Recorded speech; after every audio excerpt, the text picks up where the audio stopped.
you know, and they continue to try to make me be presentable. But I come because God has given me an assignment. And so I'm so excited. Y'all don't understand. Even in the rain, y'all give y'all selves a hand clap of praise.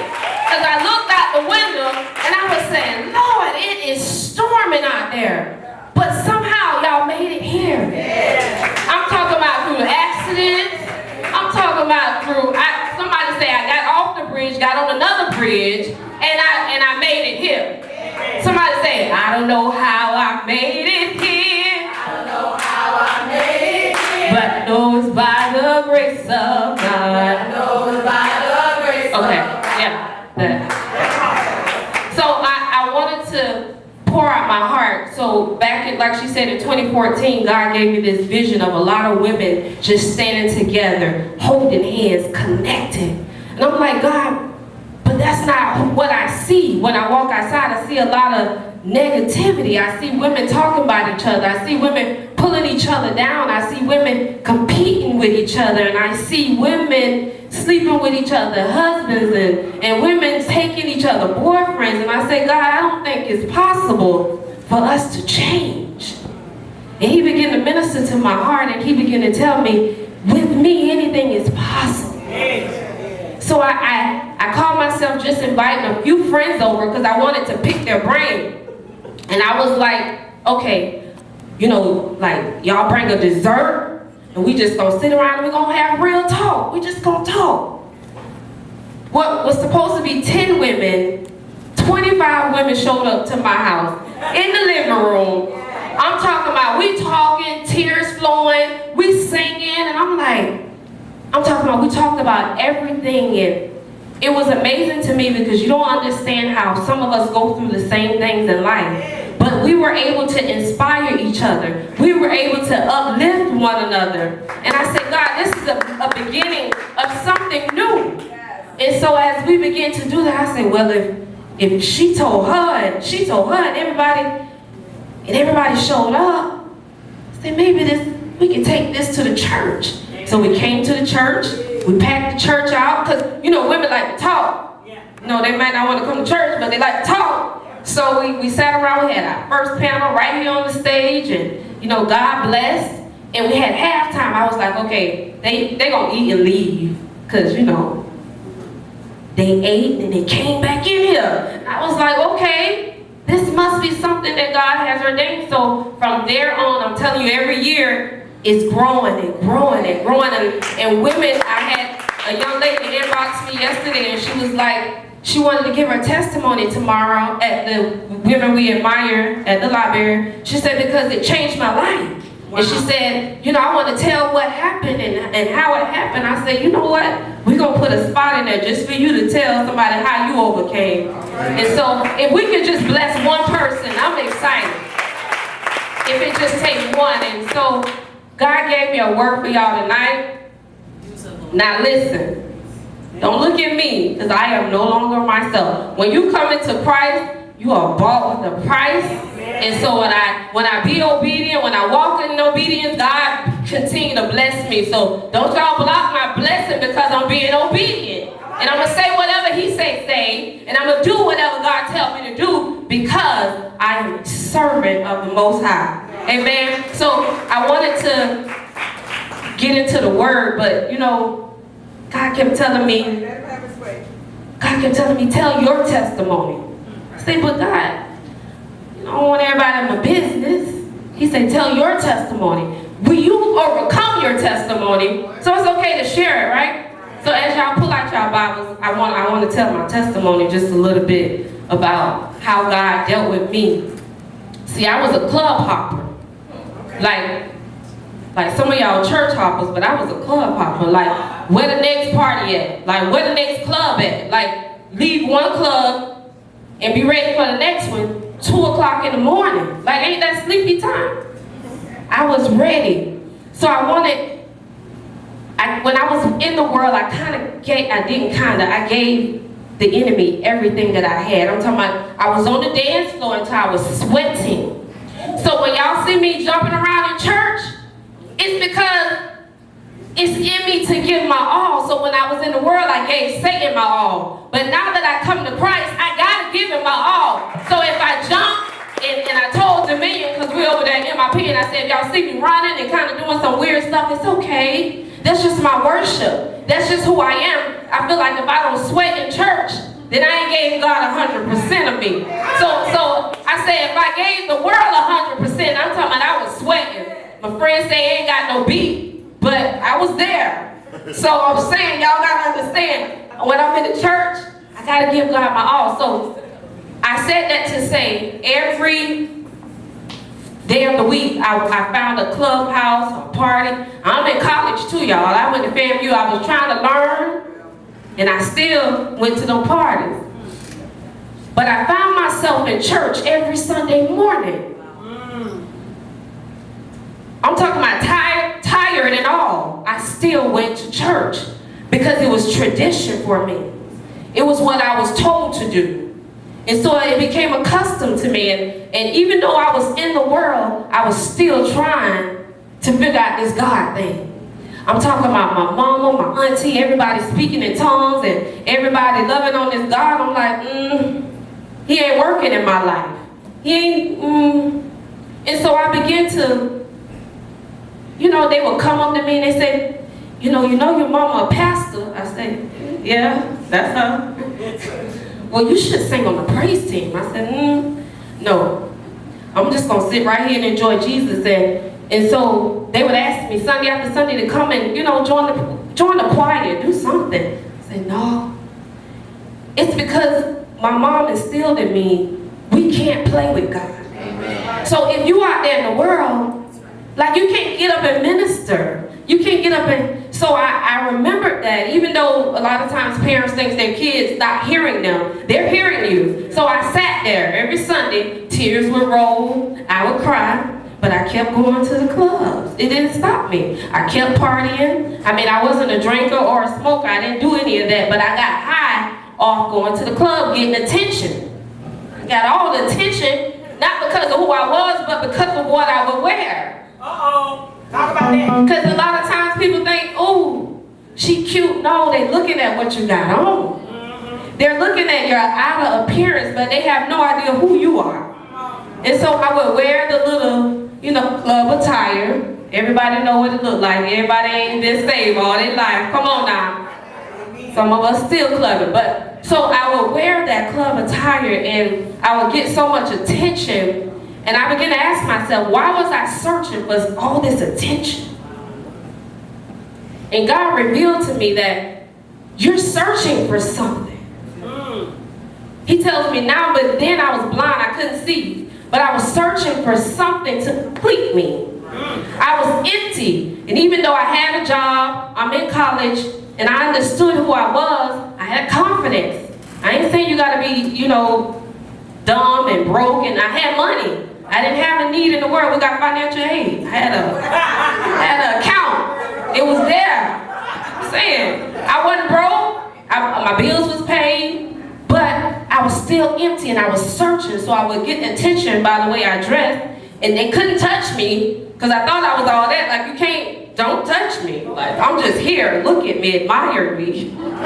So they couldn't touch me. So, and I'm saying, and so I still felt empty. And so after I graduated college, I got my college degree now, God, maybe I'll feel complete. And so I began to work in my career, and I moved to Tampa, and I began to work, and I still felt empty. There was something that just didn't feel right. And so I said, maybe I would give this God thing a try. Maybe I'll go to church.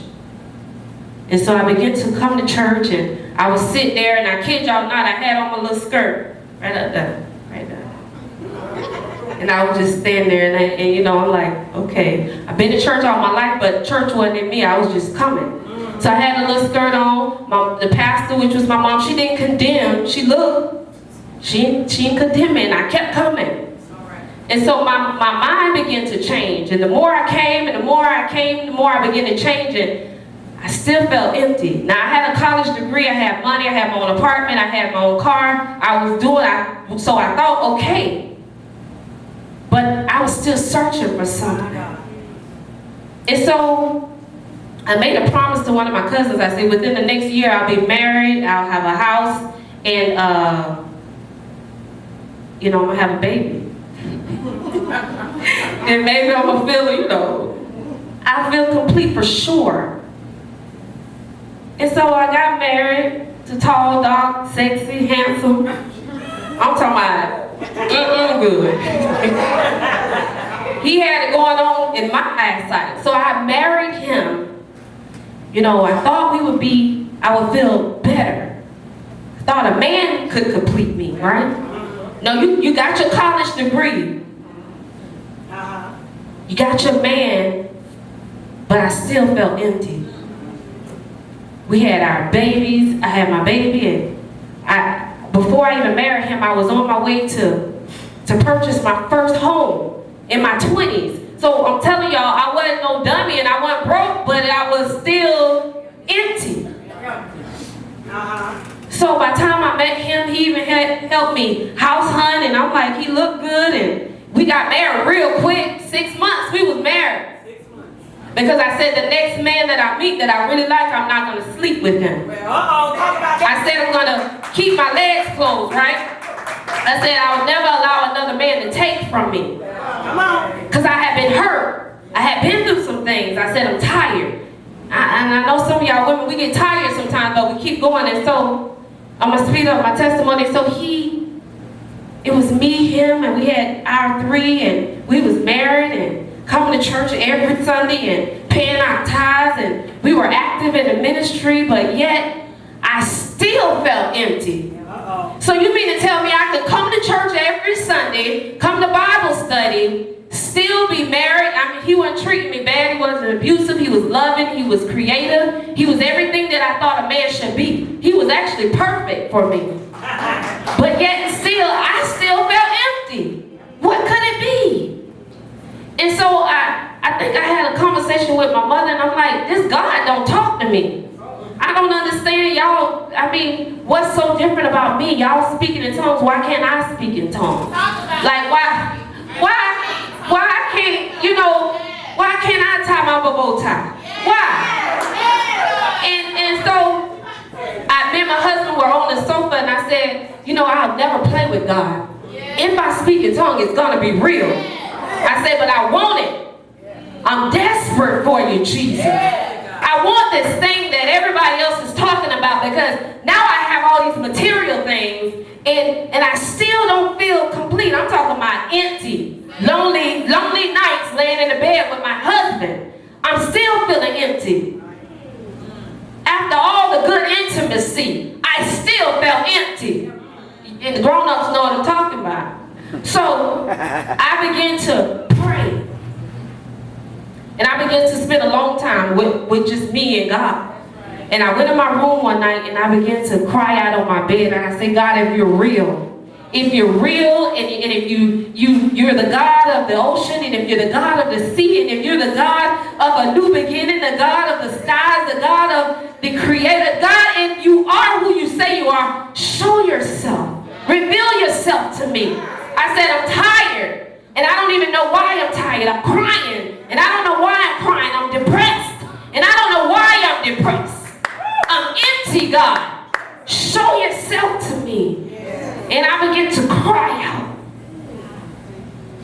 And I began to sing praises to God in the room by myself. And something took over my life. Something took over my tongue. Jesus. It was uncontrollable. So I'm telling you, I knew he was real. So I jumped up out the bed and I ran in the living room and I'm like, babe, God is real. And he looked at me and he was like, this girl is crazy. And I said, no, I'm telling you, God is real. So I went back in the room, I got back in his presence, and I began to cry out a little bit more, and I began to speak tongue, and I jump up again and I look in the mirror because I want to make sure that I'm still me and that ain't nothing taking over me, right? So I'm standing there in the mirror and I'm speaking in tongues and tears are flowing down my face.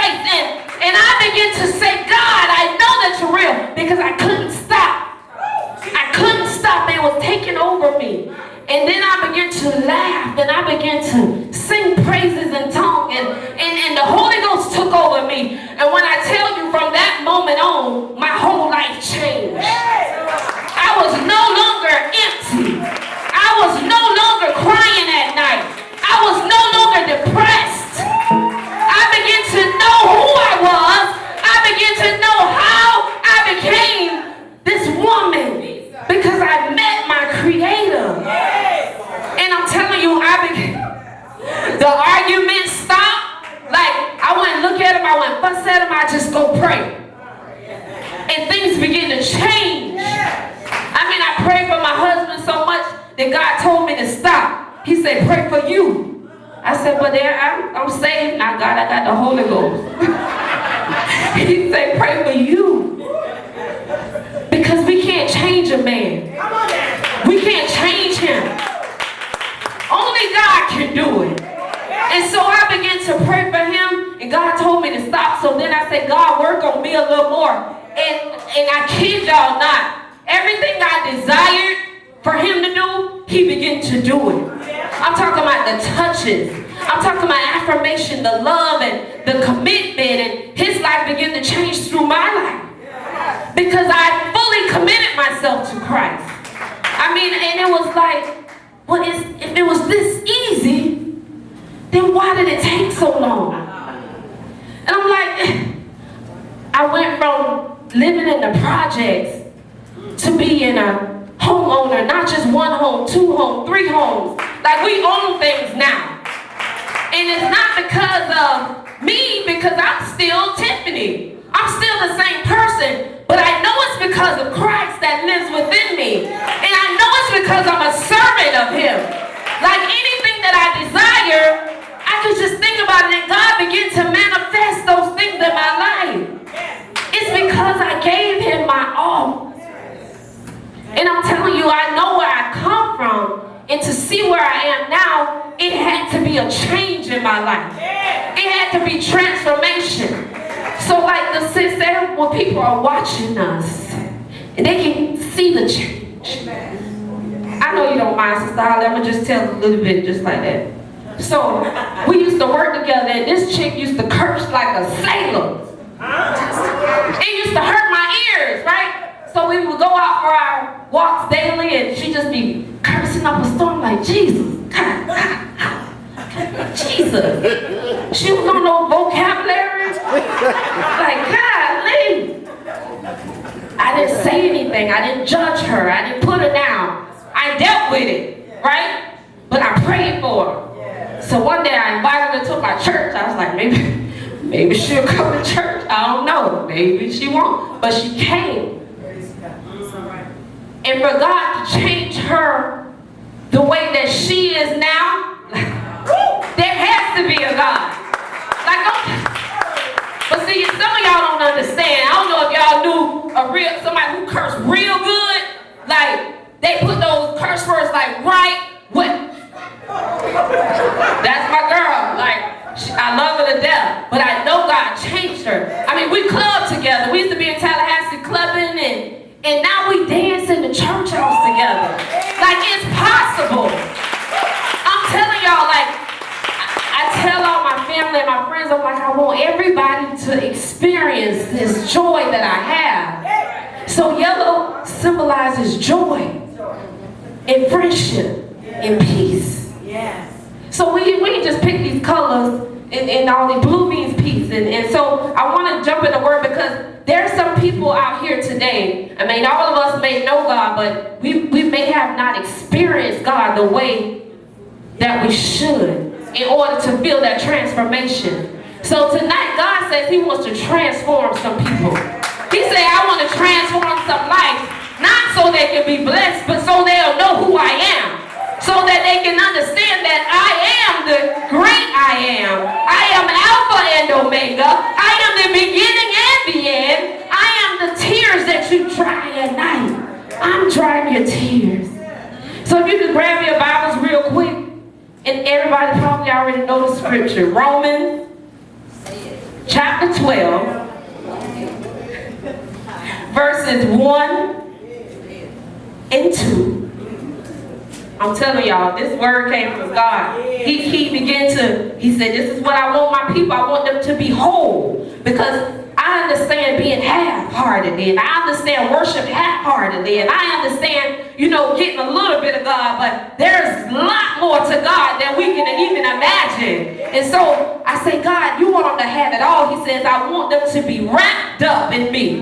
I want them to be wrapped up from the head to the toe. I want them to understand that when they wake up in the morning and they breathe, that's the air that I breathe in them. And that if it had not been for me, that they wouldn't be here.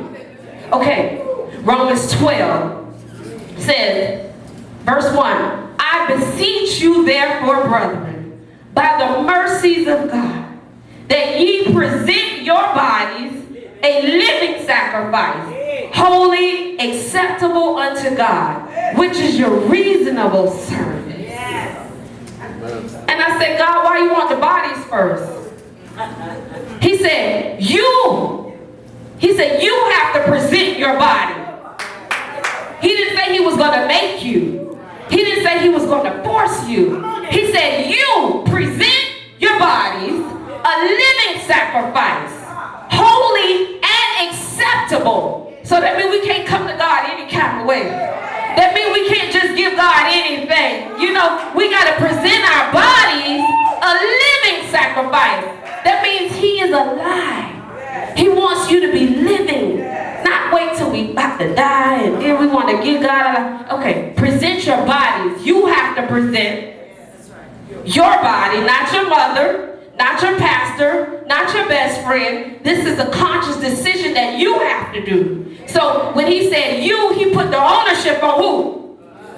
It's up to us to present our bodies a living sacrifice, holy and acceptable. And then he said, which is your reasonable service. Like, this is the least you can do. Like, come on now. This is your reasonable service. It's yours. Not somebody else's expectations on you. But this is your reasonable service. Like, what is personal? Y'all get me? It's personal. It's not what the world perceives us to do. He said, this is your reasonable service. But everybody else want to put expectations on us and tell us how we should worship and how we should come to Christ. God said, you present your body a living sacrifice. And so I said, God, you want our bodies first? Why? He says, because you got to take the first step. You got to come to me. And when you come to me, then I'll do what? Come on, let's go to verse 2. What did it say?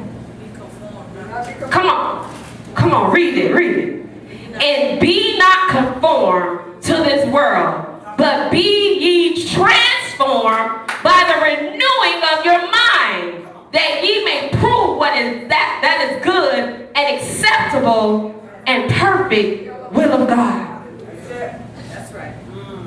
So, our mind, our bodies, and our soul. Yes. This is what God is desiring from us to make us whole. We're 3 in 1. We have our mind, we have our body, and we have our soul. And so in order for us to be whole, we have to, all 3 of those got to be working together.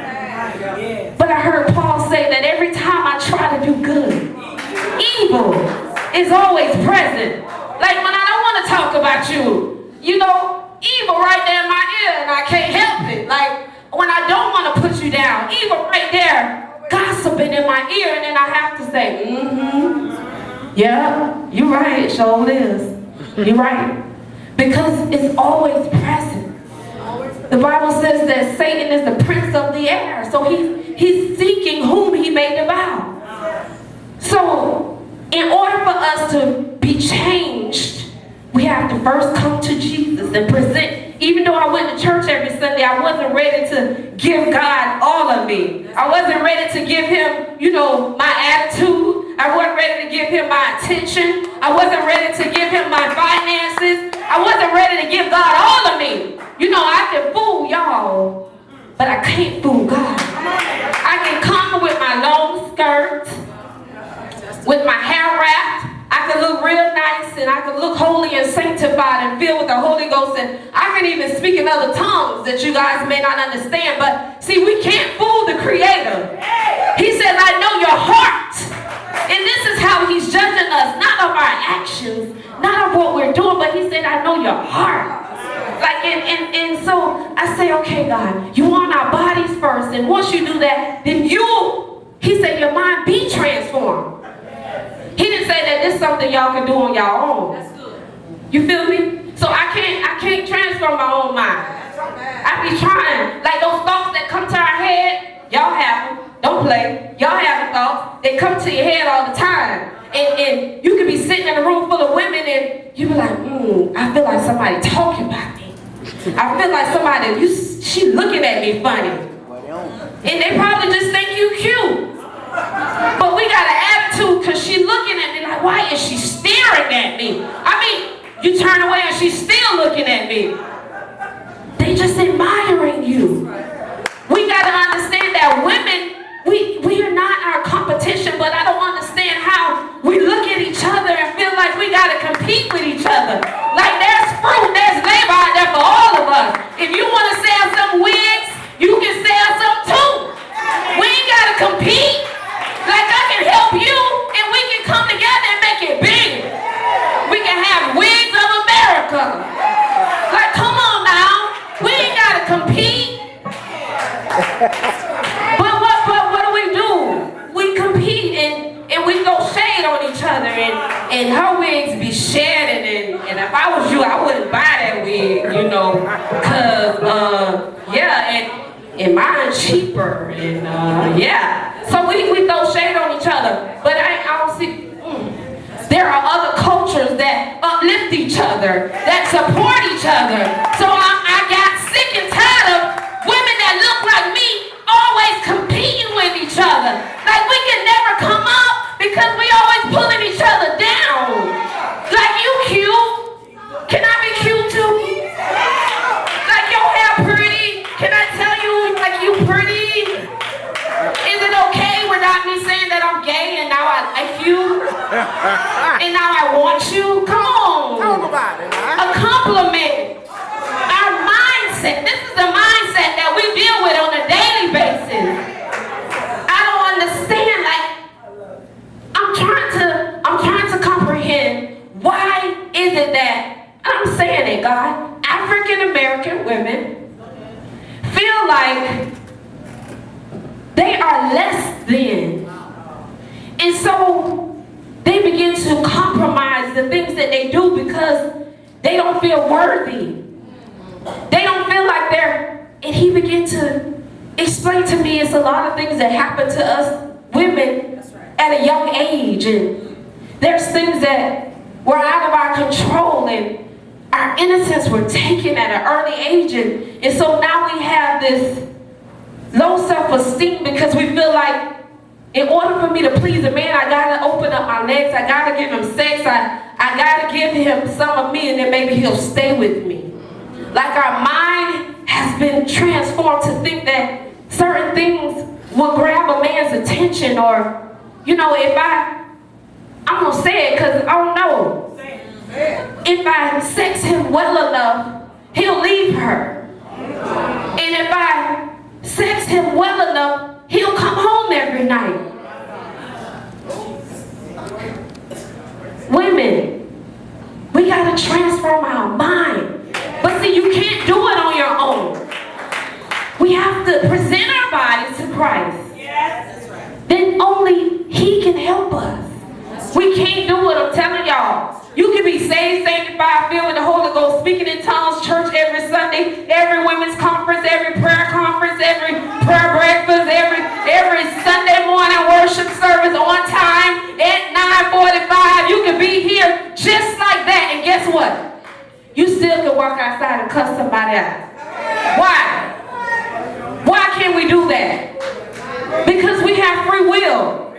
God is not forcing us to be saved. He's not going to zip your lips and say, shh, hush, Tim.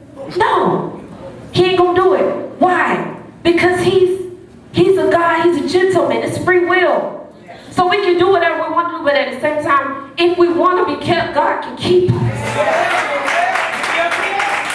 Why? Because once the Holy Spirit comes, He begins to speak to me in my ear and He say, girl, don't do it. Don't say it. Move. Don't. And then I can either obey him or I can walk away and say, God, give me just a minute.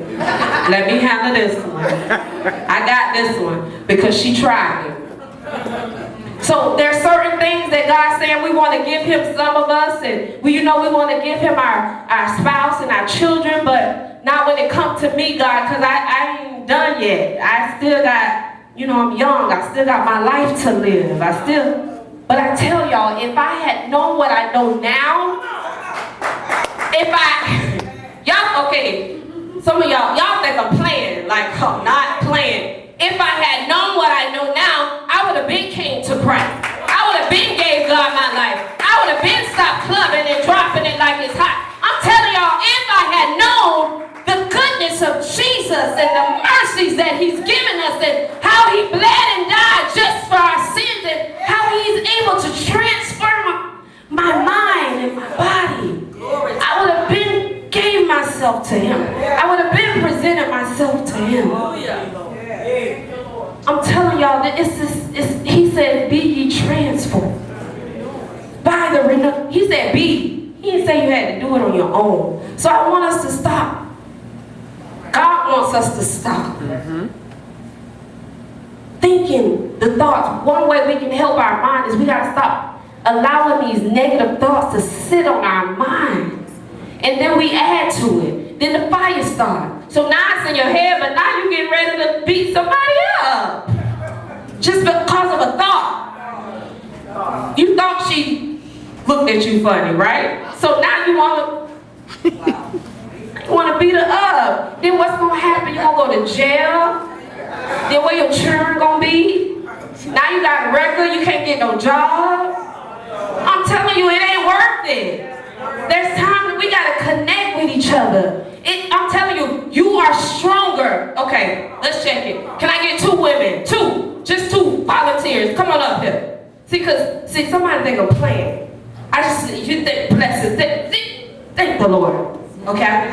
Okay, now I need 1 more volunteer. Because you're going to be by yourself, because you want to be by yourself. Right. You don't want to connect with no other women, because you better by yourself, right? Right. You better by yourself, right? Stand over there by yourself. Thank you, volunteer. We gonna connect as sisters, right? And I need one lady to come try to walk through us. Come on, Nisha. Come on, baby. Come on, try to get through us. Come on. You can't see, because we connect. Now go over there by Sister Jolisa and try to get through her. Thank y'all. Do y'all understand what I'm saying? When we bind ourselves together, we're stronger. We can fight the enemy. We can defeat Satan. I'm telling y'all. But when you're standing all over here by yourself because you think you all that, because you think you got your locks and your twists and you got your own car, you got your own house, and somebody say I got my own money and I'm all of that, but you lonely and you by yourself and you're easily defeated. But see, when I realize who I am and I have confidence in whose I am, you see, because if it wasn't for Christ then I wouldn't be here, but when I understand that, then I'm okay to say, girl, you look good. Your hair is beautiful. Why? Because I'm not envious. Because I know who I am. See, I can look at you and say, girl, that lace is on point. You feel me? I can tell you this. Your curls, y'all wearing these outfits. Why? Because I know who I am. Because I compliment you don't mean to take anything from me. I'm telling you, we will walk by each other like, come on now, Tiff, you better say it. And I'll be like, hey, hi. And I'm not kidding y'all, I do it on purpose now. Because God brought it to my mind. So I will walk by and I say, hi. And y'all will walk right by me like I ain't said nothing. What is wrong with women? So, and then there's someone say, hey, how you doing, sis? And it made me feel good. So it lets me know that God tells me that we are capable begins with one. So I petition every woman here, like the next time you walk in the mall and you see another sister and you know she look fly and she looking good and you just like, hey girl, you know you wearing them shoes. You look real nice. Now don't be lying. If the shoes ain't cute, don't say they cute, sis. Like that's a lie. A lie is an intent to deceive somebody. So you deceived this lady. I told her that, they may be cute to her and not to you, but don't say they cute if you don't. So I'm just saying, I just had to throw that out there because people be lying. Like, girl, you is beautiful. Like your whole outfit cute and you really, in your mind, you really don't think that it's cute. Like, do y'all know that that's a lie? Like, you deceiving people. Or you telling people they can sing and, oh girl, you are anointed and you can really blow. And then they get on American Idol and on TV and be embarrassed. Like, is that helping your sister? And that's not that. I just want us, not just me, but God wants us to connect and come together. It's time out. How are we going to uplift each other when we constantly tearing each other down? And I realize a lot of people who say they are for you are not really for you, and God threw that in there. We must be careful of who we pour our hearts out to.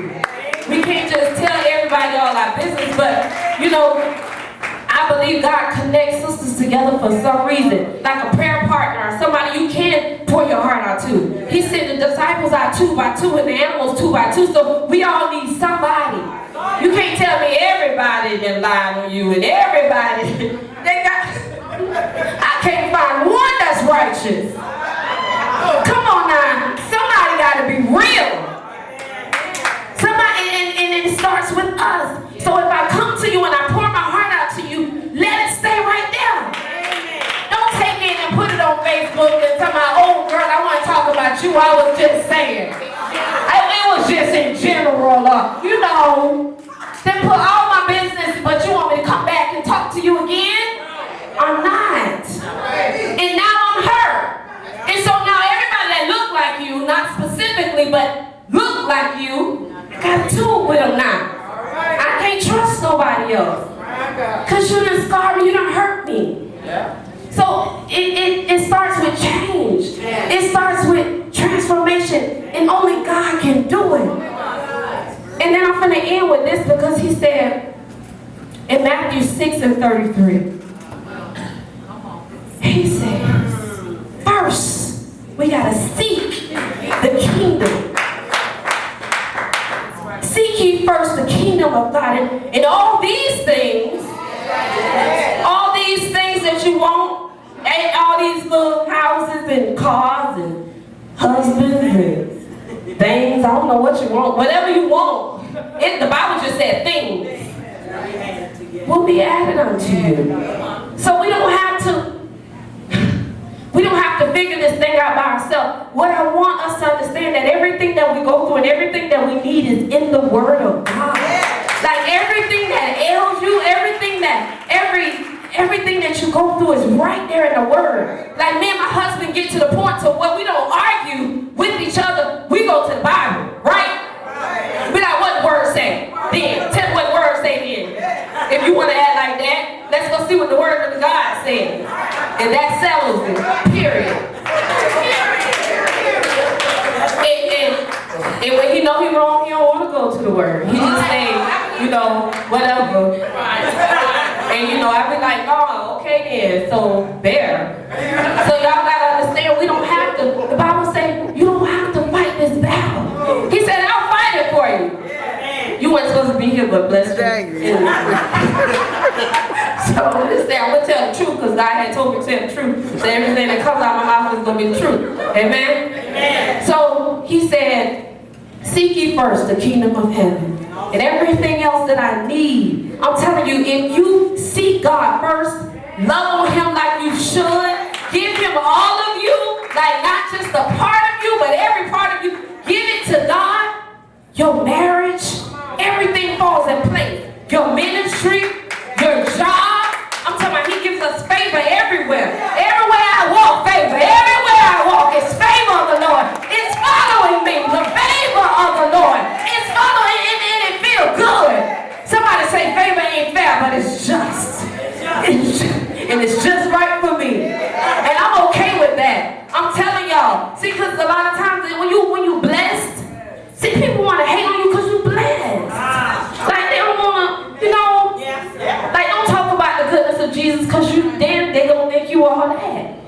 But he said, I'm come by my testimony. He said, tell it why, so he'll get the glory. So that he may get the glory. It's not about me, but I got to tell the goodness of Jesus. I'm not going to be belittled anymore and say stuff like, you know, I'm poor and I'm broke and I ain't got it. No, I got it. I walk it. I talk it. I live in it. And so the Bible says, speak those things as if. So when we start, it's time out for us to say, girl, I'm just going through. Oh, I just keep going through. Then you go through by yourself. Because I'm not going to sit in your pity party with you no more. Like, if you can't speak, I called my cousin the other day. She said, I'm okay. I said, huh? She said, I'm blessed and highly favored. I said, oh, okay. That's what I'm talking about. Like, we got to hold each other accountable. See, when I call you and you're going through, like every time I call you, you're going through every time. And every time you always going through, it's because you haven't made the choice to change. You haven't made the choice to present your body a living sacrifice. You haven't made that choice, so now you want me to be sad and crying with you for what? No. Because we have a choice. I pray with you. I'll pray with you. But I'm not going to keep praying and fasting for you when you don't want it. You're emptying yourself and you're exhausting yourself because we're all in assignments that wasn't assigned to us. So pray with your sisters. That's right. Fast with your sisters. Lift them up.